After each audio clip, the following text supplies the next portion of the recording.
Hey guys, it's Susie from Girl Gone Green, and I'm so excited to share with you all about what's worked for me postpartum with my third baby. I am 3 weeks postpartum, and I asked you guys on Instagram and polled you if you would want to hear about what's worked for me and what hasn't this season of life and just with my third baby, and you guys overwhelmingly responded yes. So I thought I would share with you just my tips and my biggest takeaways so far in postpartum with this third baby while it's fresh. So let's dive in. Okay, my first tip is saying no. So I am very adamant about protecting my schedule and my time. Like, time is something you can never get back. And I think a lot of people, what they do is they say yes all the time. It's like an activity comes, an event comes their way, and they're like, yes, yes, yes, yes, yes.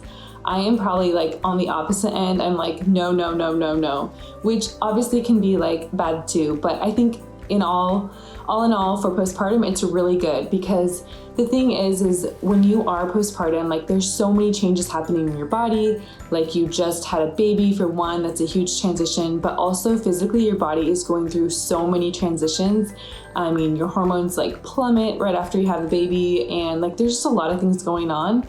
And I feel like for me and my personality personally is I rejuvenate being alone or like being home, not like with a ton of people. And so I know myself. So you have to know yourself. But I think too, it's really good just to say no in the beginning, because I think sometimes you can feel like, oh yeah, visitors will be great and like activities will be great, but really in the long run, it can burn you out and make you feel overwhelmed instead of feeling just like, you know, you're doing good and you're able to like get through the baby stage. Because one, you're not sleeping as well, right? You're having someone usually like breastfeeding on you and that can like cause sore nipples, and you're just like more agitated in general. Like, you are sore down below, you're probably bleeding still.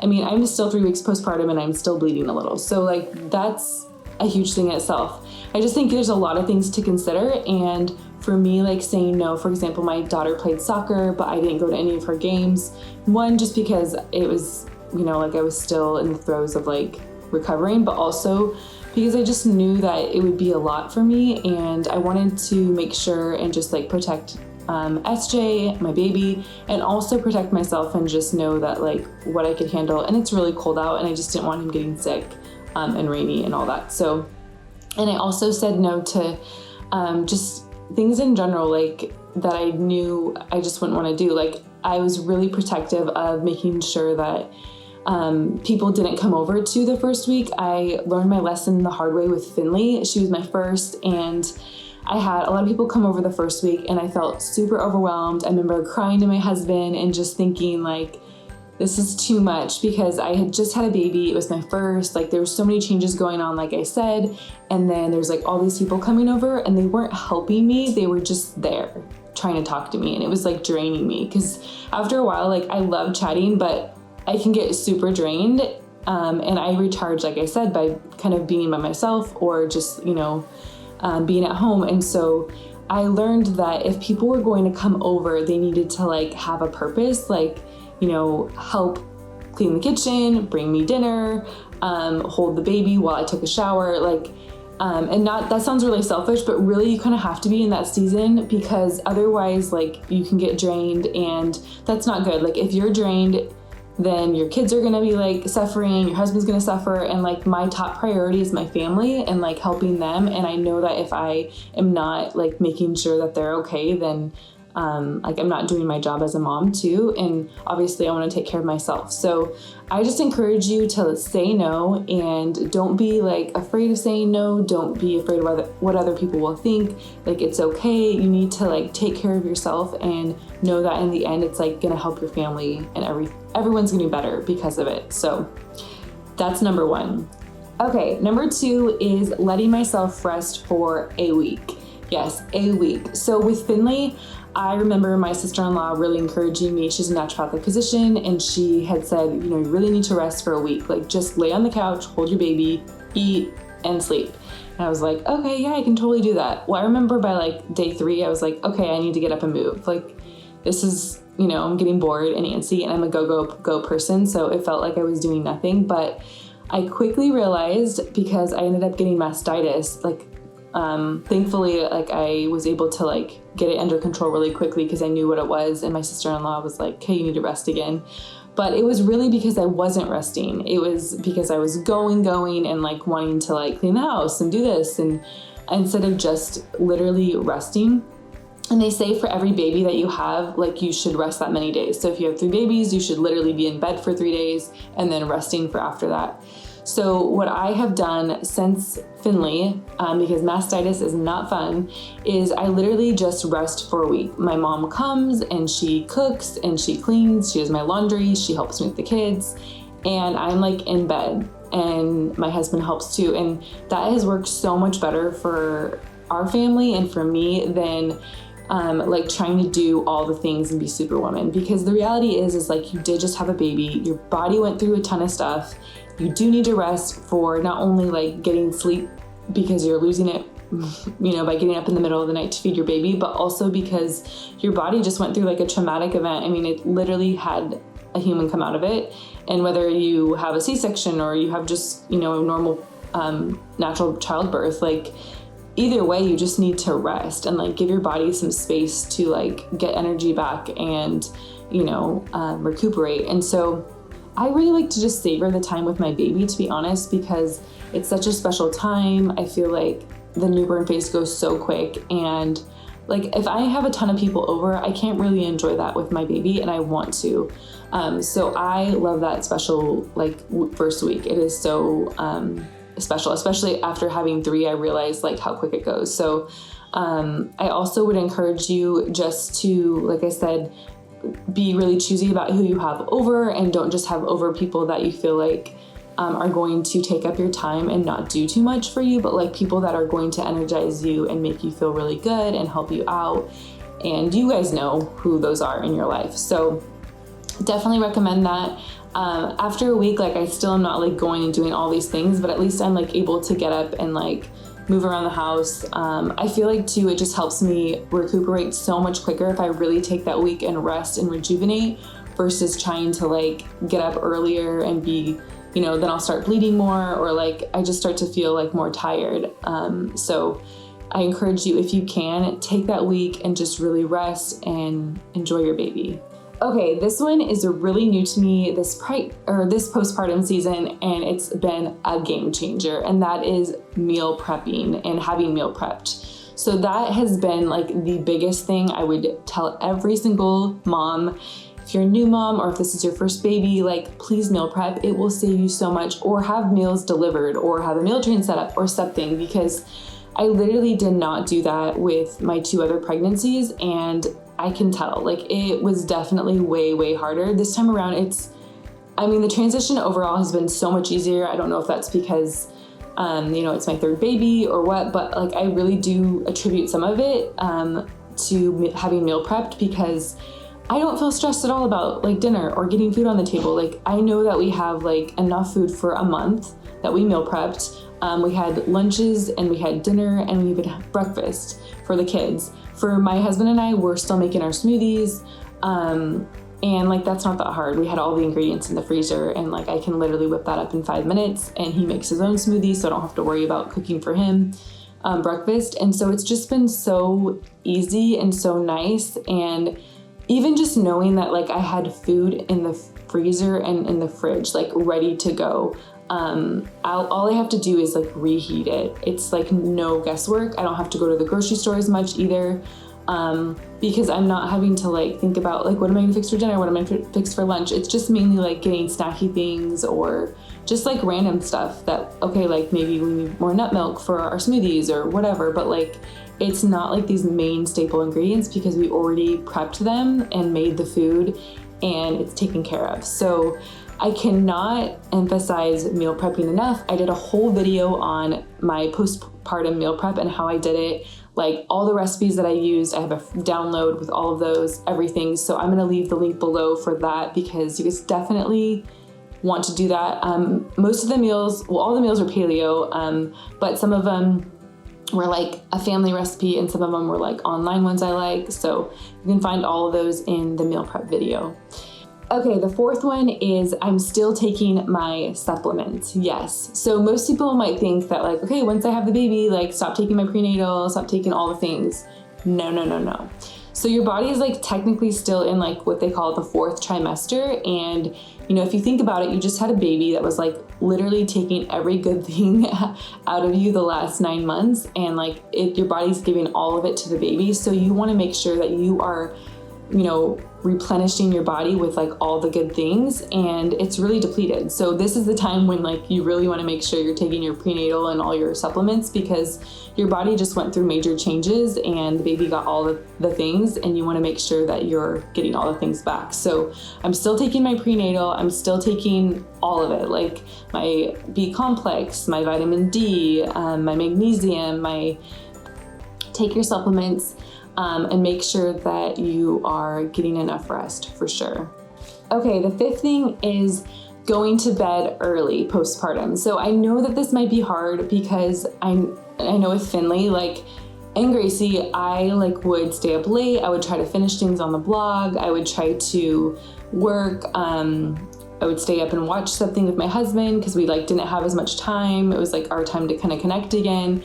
But I learned a hard lesson, and that is that your body will stop working properly. I mean, I got Hashimoto's.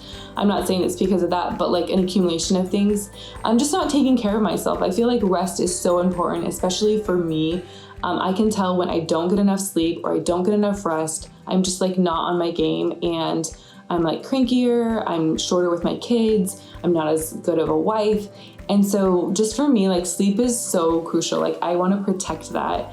And I know that like I need to get to bed at an early time. Like those hours before midnight, they say are actually way more critical and like count for more than after midnight. So what I do is, my husband's amazing. He helps me out, is he spends some time with SJ, like, after he puts the girls to bed. So we put the girls to bed at 7:30, like we hang out for a while. And then around 9 o'clock, like I go to bed. So he takes SJ, I feed him, he takes him, and then he like spends some time with him. He likes it because he doesn't get as much time with him during the day, since he's like working and he's with the other girls. So for him, like it's really special and he treasures that and wants to. It's not like I'm telling him like, you need to take the baby, like he likes it. So this is a good system for us. So he'll take SJ, and then he usually like holds him for a while, and then he puts him in, we have this like rocker, and so he'll put him in that and he sleeps in that for like 3 hours or so, 4 hours. And then when he wakes up, he wants to eat, and so then my husband will bring him to me and wakes me up. And I have felt like the best I've ever felt with this postpartum season, because I'm getting like quality sleep. I feel like, I mean, I will literally sleep for like 3 or 4 hours before midnight. And then after midnight, like he's like still really a good sleeper. I mean, he sleeps for like 3 hours and then he'll wake up again to nurse. So I feel like for me, that has been a game changer, just getting those critical hours before midnight and really making sure that I'm like going to bed early and not staying up super late. Because what would happen with Gracie and Finley after I had them is I would stay up later and I would just like pay for it. I'd be falling asleep. I was super tired, and I haven't even like taken that many naps. I'm not really a napper in general, but like I haven't felt like the urge just to like take a nap at all, other than in the morning one time my mom came and I was like, I'm gonna try to take a nap, and it didn't work out because I'm not a nap taker. It's like hard for me to fall asleep. But I would really encourage you to try to get to bed early and like just protect that time, even though you might want to stay up late because you haven't had like free time or whatever, especially if you have older kids. But like just go to bed. You're gonna feel so much better when you do. Okay, I wanted you guys to, in the comments, leave me your answer to this question, because I want to know like all of your tips for your postpartum season. If you've had kids, like what's worked for you. Others can learn from it too that read the comments, but tell me what has been like your biggest takeaway or thing that has helped you the most in your postpartum season.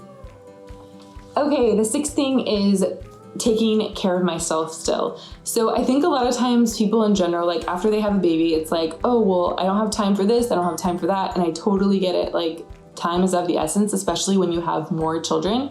And I'm not saying that you need to like go and do all these things, but for me personally, what's helped me is just making sure that I take care of myself and like do the things that I know are going to help make me feel just like still womanly and like, I don't know, just that I am taking a little time for myself.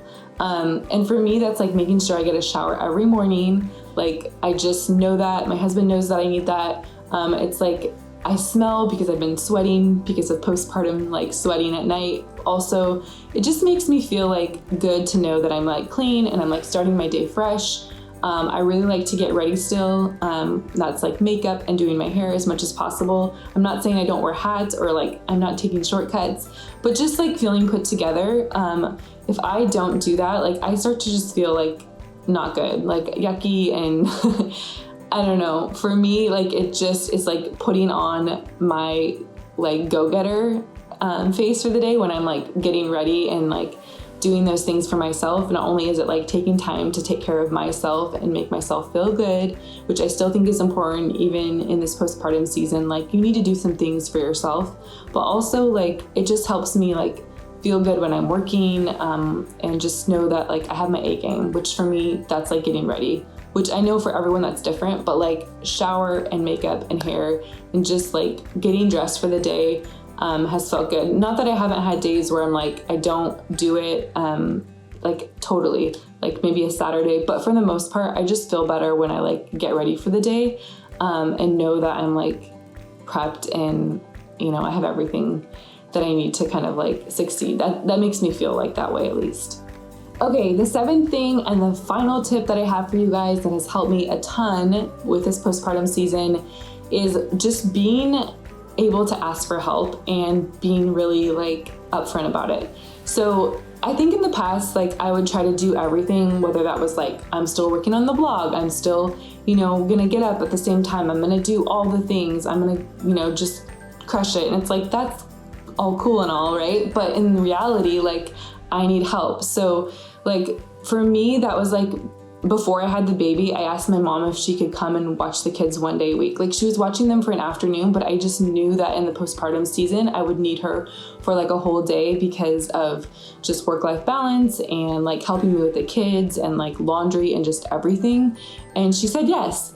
And she's amazing and she helps me so much. I mean, my mom is literally a saint. And, you know, all I had to do was ask. And then also just telling my husband up front, like what I need, whether that's like, hey, I really need you to help me with SJ during the nighttime, you know, in the beginning, because I need to make sure I get some sleep, or I really need you to like help put the girls to bed while, you know, I get this thing done, or I need you to like go to the grocery store or whatever it is. Like he has been so amazing and so helpful, and just, you know, whatever I'm like meeting, he checks in with me. Like he's just been so gracious and awesome. But I think like we kind of talked about this before, you know, we had the baby, and just knowing like the transitions we were gonna, you know, be exposed to and all of that. And he was just so good about being really proactive and like making sure that I like got to rest the first week, and that he took the girls, and that it was just really like planned out. And yeah, and I think that's huge. Like you want to have that open communication, and like I've even talked to him, like sometimes you might feel like I'm a little bit more agitated, just hormones, or not that I'm like using that as an excuse, but I just think it's good to be open with your husband or your partner, like whatever, about just, you know, this is like how I might be feeling. It's not you, but it's just like, obviously like you just went through a huge change, right? And there's going to be like, obviously still things that happen. I mean, this is in no way like saying that there isn't going to be like things that, you know, come up. But I think overall, if you can just have that open communication and really dialogue with your husband or your partner, and just know that like, hey, like I'm going to need a little extra help. I'm going to need a little extra grace in this season because I'm just a little bit feeling off or whatever it is. So that has been huge for me. I just like ask for help. My sister, I mean, I'll tell her like she's come over and just like help me clean. She's helped me like, yeah, with so many things. And I think that's a huge thing too, is like, don't be afraid to ask for help. Like that is your best thing. I mean, I feel like that's going to make you feel so much better, just as a mom, but also just knowing that like, you know, you have other people supporting you and you're not alone in this. Okay, so those are my 7 tips for postpartum that have really helped me a ton. I wanted to do this video because I think a lot of times I can share about like products and baby items, and those are all amazing and great, but sometimes people don't talk about those things that really, I think, make the biggest difference. And those are like the things that you maybe prep beforehand, or just, you know, even like communicate with your spouse or whatever about how you want the season to go afterwards. And I just think for me, like a lot of you guys had direct messaged me on Instagram, and you were just like, how are you getting sleep, and like, what are you doing? And I just wanted to share things that have really worked and have made it so much easier, so I don't feel stressed. Like, you guys are like, you look so great and you don't look stressed and da da da. And it's like, well, I think these things have helped me not be that way, because in the past I would have like felt really frazzled and really tired. But this season, just knowing like what works, and, you know, having meal prepped and having asked for help and having limited visitors, like those all things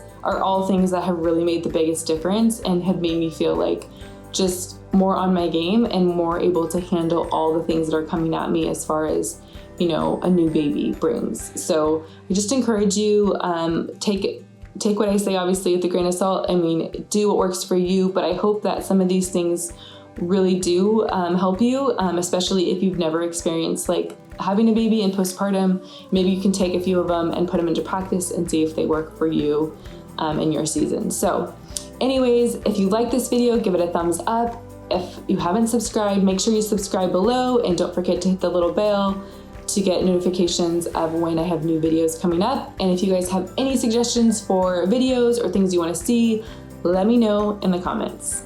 I'll be back next week with another video. Bye, guys.